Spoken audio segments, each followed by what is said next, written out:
Okay, let's just get right into it. What I'm about to share with you is designed to literally rewire the way you look at every single human interaction for the rest of your life. These are the kinds of uncomfortable truths that world leaders and the ultra powerful study in private, but they'd never admit to it in public. And I want you to get this straight. This isn't some nice, neat academic theory. This is the raw code. This is the owner's manual for how human beings actually operate. Not how we pretend we do, not how we wish we did, but how we really, truly function. So you're probably asking yourself, okay, if this is so important, why didn't my father teach me this? Why didn't I learn this in school? And the simple, kind of scary answer is we are programmed from day one to believe that understanding power makes you evil, that thinking strategically makes you manipulative. We're taught that being naive is somehow a virtue, but it's not. It's a liability. All right, let's kick things off with truth number one. And this one cuts right to the core of how we think people make choices. It's the ultimate showdown, emotion versus logic. We're all sold this idea, this myth that people are rational, that we weigh the pros and cons and act in our own best interest. But the hard truth, the Machiavellian truth, we're emotional creatures, plain and simple. We are fundamentally wired to run away from discomfort, from pain, from difficult effort, even if it means sabotaging our own long-term success.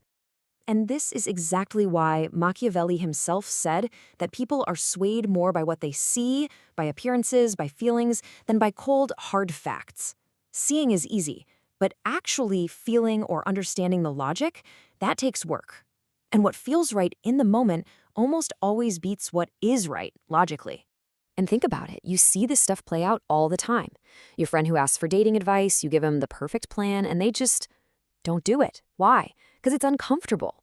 Or your coworker who's always complaining about being broke, but hey, look, there they are with a $7 coffee every morning. People are guided by what feels good now, not by what's best for them later. Okay, moving on to truth number two, and this one tackles a big one, maybe one of society's most sacred cows, loyalty. But this isn't about throwing loyalty out the window. It's about understanding what it really is. We're raised to believe that blind loyalty is this amazing virtue. But here's the reality check. Loyalty that only goes one way isn't noble. It's just you setting yourself up to be used.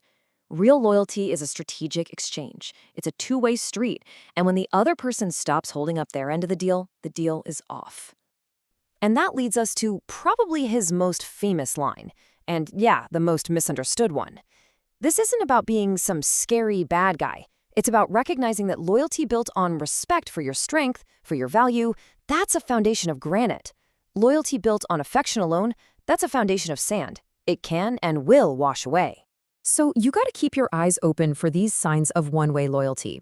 You see it with a company that screams, "We're a family," right before they announce layoffs, or that friend who only ever calls when they need a favor.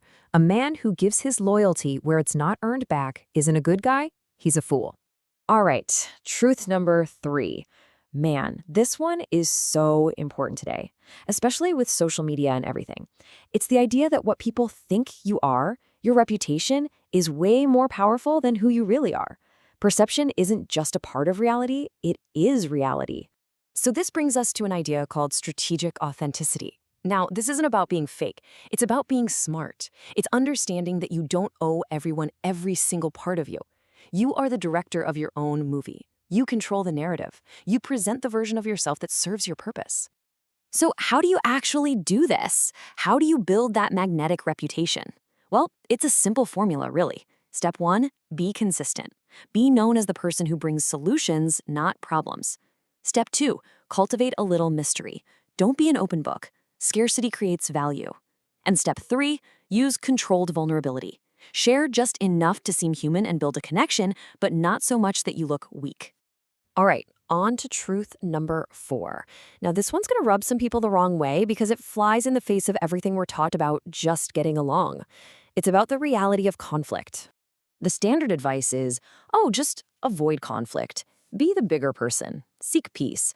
But Machiavelli's like, no way.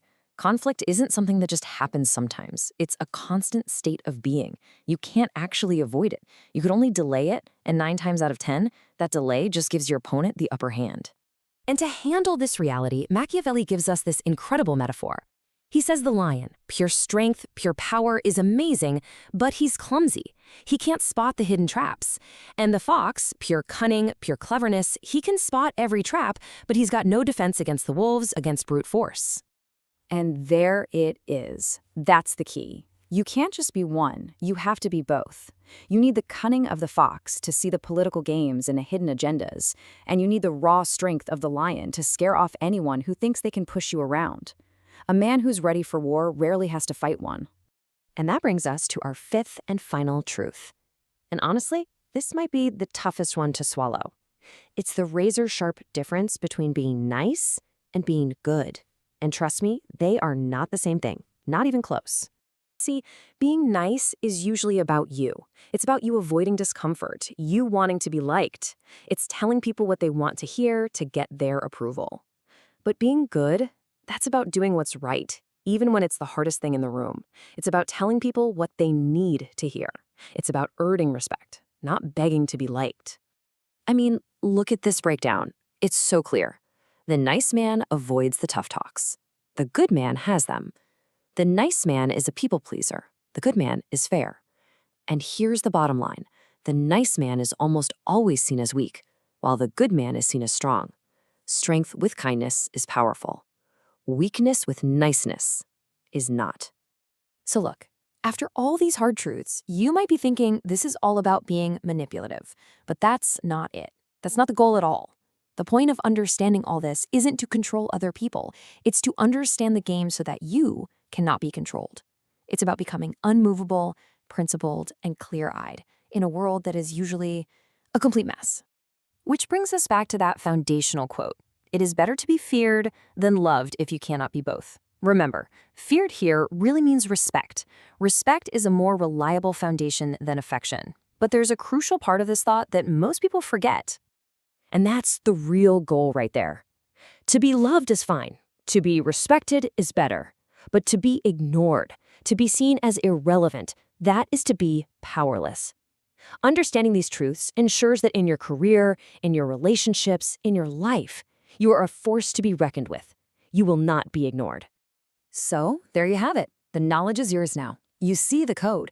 You have the operating manual for human nature. So the only real question left is, what are you going to build with it?